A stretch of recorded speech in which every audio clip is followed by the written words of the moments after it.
ওই জায়গায় বয়া গরিবের উপরে কোনোদিন জুলুম করবি না, হারাম খাবি না, মিথ্যা কথা বলবি না। বাবা মায়ের সাথে সন্তান ওয়াদা করেছে, মইরা গেল এইটা মায়ের কথা আর অমান্য করব না। আমি হাফিজুর রহমানের 13 বছরের ওয়াজেও যেই কাজ না হইছে, আম্মাজানের 1 মিনিটেই কাজ হয়ে গেছে। এখন এসপি সাহেব চেয়ারে বৈশা মায়ের কথা স্মরণ করে, মিথ্যা বলে না, গরিবের উপরে জুলুম করে না, টাকার বস্তা আসলে কর শাস্তি বাড়ায়া দে। টাকা আনলো কেন? এরম এসপি নাই? হারাম খায় না? নাই। তুমি পারো না কেন রে বাবা?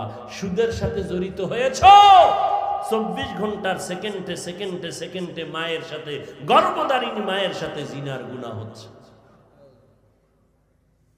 আল্লাহ মাফ করে দেন।